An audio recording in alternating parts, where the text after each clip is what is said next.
మీటింగ్కి స్థలం ఇవ్వనీయకుండా నానా ఇబ్బందులు పెట్టారు. ఆ రోజు కూడా ఎక్కడికక్కడ ప్రజలైతే పెద్ద ఎత్తున వాహనాలు వేసుకుని సొంత వాహనాలతో ట్రాక్టర్లతో 2 రోజులకు 3 రోజులకు మునిపి ఆ వెన్యూకి చేరారు. ఈరోజు ఇక్కడ పెట్టాం, మీటింగ్ పెట్టాం. కేంద్రం ట్రైన్స్ కావాలంటే ఇచ్చారు, రాష్ట్రం మాత్రం ఆర్టీసీ బస్సు ఒకటి ఇవ్వాల. ఏం తమ్ముళ్ళు, 5 కోట్ల ప్రజలు ఆలోచించుకోవాలి. నీ మీటింగ్ పెడితే ప్రైవేట్ బస్సులు ఆర్టీసీ బస్సులు ఇష్టానుసారంగా వాడతారు.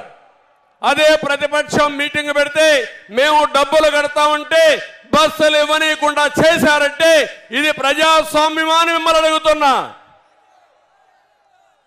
కడాన ఆటోలు వస్తా ఉంటే ఆటోలు కూడా రాకూడదని అడ్డం పడ్డారు. ప్రైవేటు బస్సులు ఇస్తా ఉంటే దానికి కూడా అడ్డం పడ్డారు. కానీ సంకల్పం ఉంది. మీరు ఎన్ని ఇబ్బందులు పెట్టినా తప్పించుకొని ఈ మీటింగ్కి వచ్చి బ్రహ్మాండంగా జయప్రదం చేశారంటే మిమ్మల్ని అందరినీ మనస్ఫూర్తిగా అభినందిస్తున్నాను. ఇంకో పక్క భవిష్యత్ గ్యారంటీ మీద ఇప్పటికే కార్యక్రమం మనం స్టార్ట్ చేశాం. ఈ భవిష్యత్ గ్యారంటీ ఒక పక్క తీసుకుపోతూనే ఉమ్మడి ఎలక్షన్ మేనిఫెస్టో కూడా తొందరలోనే తయారు చేసి ఇంకొక 1-2 మీటింగులు పెట్టాలనుకుంటున్నాం. నేను పవన్ కళ్యాణ్ గారు అందరు నాయకులు కలిసి ఒకటి అమరావతిలో ఒకటి తిరుపతిలో పెట్టి ఆ 2 మీటింగులు ఒక మీటింగులో ఉమ్మడి ఎలక్షన్ మేనిఫెస్టో కూడా అనౌన్స్ చేస్తామని చెప్పి కూడా నేను మీకు తెలియజేస్తున్నా. ఇప్పటికే మహాశక్తి కార్యక్రమానికి శ్రీకారం చుట్టాం. ప్రతి ఒక్క ఆడబిడ్డకి 1500 రూపాయలు నెలకు ఇవ్వడానికి 18 సంవత్సరాల వయసు వచ్చిన వాళ్ళందరికీ ఇస్తున్నాం. ఇంకో పక్క చదువుకునే పిల్లలందరికీ తల్లికి వందనం కింద 15,000 రూపాయలు ఇస్తాం.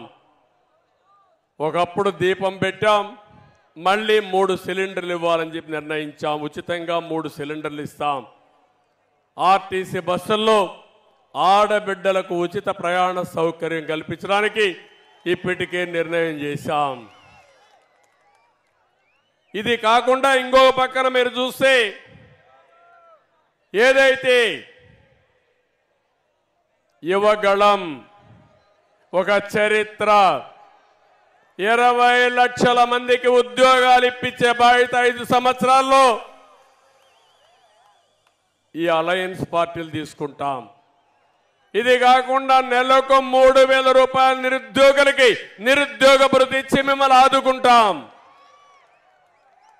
బాగా చదివించే బాధ్యత, నాలెడ్జ్ ఎకానమీలో ప్రపంచ పట్టణంలో తెలుగు జాతిని తెలుగు యువతను పెట్టే బాధ్యత తీసుకుంటాం. వ్యవసాయం నేను ఎక్కువ మాట్లాడడం లేదు, ఇంత మునిపే మన వాళ్ళందరూ చెప్పారు. వ్యవసాయం సర్వనాశనమైంది. రైతాంగం చితికిపోయారు. ఆత్మహత్యల్లో నెంబర్ 1 ఉన్నాం, అప్పుల్లో నెంబర్ 1 ఉన్నాం. మళ్ళీ రైతు రాజ్యం వస్తుంది. రైతును ఆదుకునే బాధ్యత తెలుగుదేశం పార్టీ తీసుకుంటాం.